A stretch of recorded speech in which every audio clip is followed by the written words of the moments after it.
Good by Mr Chips chapter 14۔ وہ اب بھی مسز وکٹ کے ہاں کمرے اپنے پاس رکھے ہوئے تھا۔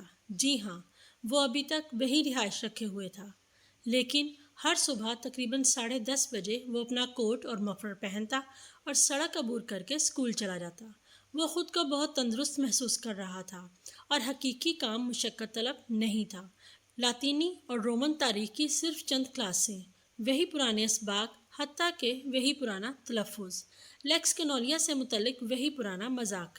وہاں اب ایک نئی نسل موجود تھی جنہوں نے یہ مذاق نہ سنا تھا، اور چپس مضحکہ خیز حد تک اس کامیابی پر مطمئن تھا جو اس مذاق نے حاصل کی تھی۔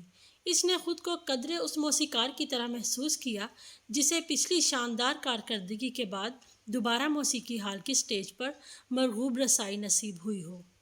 ان سب نے کہا کہ یہ کتنی حیران کن بات ہے کہ وہ ہر لڑکے کا نام اور چہرہ اتنی تیزی سے پہچان لیتا ہے۔ انہیں اندازہ نہیں تھا کہ سڑک کے پار سے اس نے کتنا قریبی رابطہ رکھا ہوا تھا۔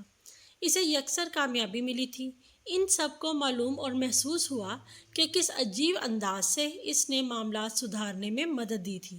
زندگی میں پہلی بار اسے اپنی اہمیت کا احساس ہوا تھا، اور کسی ایسی چیز کے لیے اہم جو اسے دل و جان سے عزیز تھی۔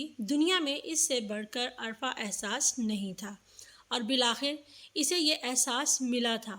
اس نے نئے مذاق بھی کیے۔ یہ مذاق آفیسرز ٹریننگ کیمپ، خوراک اور راشن کے ذریعے مہیا کرنے کے نظام اور ہوائی حملوں کے خلاف لڑکیوں پر نصب کیے جانے والے پردوں سے متعلق تھے۔ سوموار کے دن اسکول کے مینیو پر ایک عجیب و غریب قسم کے کیمے روٹی سے بنے کیک کا نام نظر آنے لگا تھا، اور چپس اسے مکروہ چیز، قابل نفرت گوشت کہتا تھا۔ یہ واقعہ عام ہو گیا۔ ہر کوئی ایک دوسرے سے پوچھتا، چپس کا تازہ ترین مذاق سنا ہے؟ 1917 کے موسم سرما کے دوران چیٹرس بیمار پڑ گیا، اور دوبارہ اپنی زندگی میں دوسری مرتبہ چپس بروک فیلڈ کا قائم مقام ہیڈ ماسٹر بن گیا۔ پھر اپریل میں چیٹرس وفات پا گیا، اور گورنروں نے چپس سے پوچھا کہ وہ اس دوران بطور ہیڈ ماسٹر کام جاری رکھے گا۔ اس نے کہا کہ اگر وہ باضابطہ طور پر اس کی تقرری سے باز رہیں تو وہ ایسا کرے گا۔ اس آخری اعزاز سے جو بالآخر اس کی دسترس میں تھا، وہ خود بخود پیچھے ہٹ گیا، کیونکہ وہ کئی طرح سے خود کو اس کے اہل نہیں سمجھتا تھا۔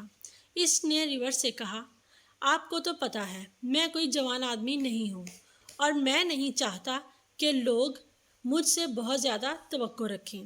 میں ان تمام نئے کرنلوں اور میجروں کی طرح ہوں جو آپ کو ہر جگہ نظر آتے ہیں، صرف جنگی دور کی قسمت کی یاوری۔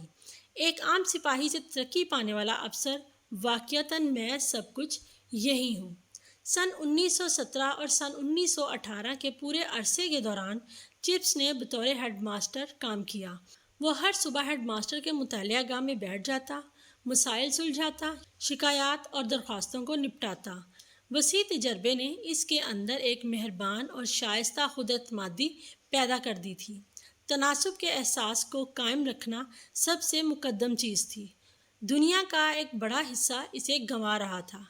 اسے اپنا کھویا ہوا مقام دلانا تھا، یا اسے وہ مقام دلوانا تھا جہاں اسے ہونا چاہیے تھا، یعنی ایک خوشگوار مسکن۔ ہر اتوار کے دن چرچ میں اب یہ چپس ہی تھا جو جنگ میں کام آنے والوں کی فہرست بآواز بلند پڑھتا، اور بعض اوقات یہ بات دیکھی گئی اور سنی گئی کہ اسے پڑھتے ہوئے وہ اشک بار ہو جاتا۔ جی ہاں، کیوں نہیں؟ اسکول والے کہتے تھے کہ وہ کمزور دل بوڑھا آدمی ہے۔ چپس کے علاوہ کوئی اور یہ کمزوری دکھاتا تو وہ اس سے نفرت کرتے۔ ایک دن اسے سوئٹزرلینڈ میں مقیم دوستوں کی طرف سے ایک خط ملا۔ اس میں بہت زیادہ کانٹ چھانٹ کی گئی تھی، لیکن اس کے باوجود یہ ایک خبر دے رہا تھا۔ اگلے اتوار پرانے لڑکوں کے نام اور سوانح عمریاں پڑھنے کے بعد اس نے ایک لمحہ توقف کیا، اور پھر کہا، آپ میں سے ان چند لوگوں کو جو جنگ سے پہلے یہاں پر موجود تھے، میکس سٹیفل جرمن استاد یاد ہوگا۔ وہ جرمن اپنے گھر گیا ہوا تھا جب جنگ چھڑ گئی۔ جب وہ یہاں تھا تو بہت مقبول تھا، اور یہاں اس نے بہت سے دوست بنائے تھے۔ ان لوگوں کو جو اسے جانتے تھے یہ سن کر دکھ ہوگا کہ وہ پچھلے ہفتے مغربی محاذ پر مارا گیا۔ بعد میں جب وہ نیچے بیٹھا تو وہ قدرے زرد پڑ گیا تھا۔ وہ اس بات سے آگاہ تھا کہ اس نے کوئی غیر معمولی کام کیا ہے۔ اس بارے میں اس نے کسی آدمی سے مشورہ نہیں کیا تھا، اس لیے کسی اور پر الزام نہیں لگایا جا سکتا تھا۔ بعد میں چرچ کے باہر اس نے ایک بحث سنی۔ ایک آدمی کہہ رہا تھا، چپس نے کہا مغربی محاذ پر، اس کا مطلب یہ ہے کہ وہ جرمنی والوں کے لیے لڑ رہا تھا۔ دوسرے نے جواب دیا، میرا خیال ہے کہ کچھ ایسا ہی ہے۔ تیسرے شخص نے کہا، پھر تو باقی تمام کے ساتھ اس کا نام مضحکہ خیز لگتا ہے۔ بہرحال وہ دشمن تھا۔ میرا خیال ہے کہ یہ محض چپس کے عجیب خیالات میں سے ایک ہے۔ بوڑھا لڑکا ابھی تک اس قسم کے خیالات رکھتا ہے۔ جب چپس دوبارہ اپنے کمرے میں گیا تو وہ اس تبصرے سے ناخوش نہیں تھا۔ جی ہاں، وہ اب بھی ویسے نظریات رکھتا تھا، عظمت اور فیاضی سے متعلق وہی نظریات جو ایک اضطرابی دنیا میں متواتر نایاب ہو رہے تھے۔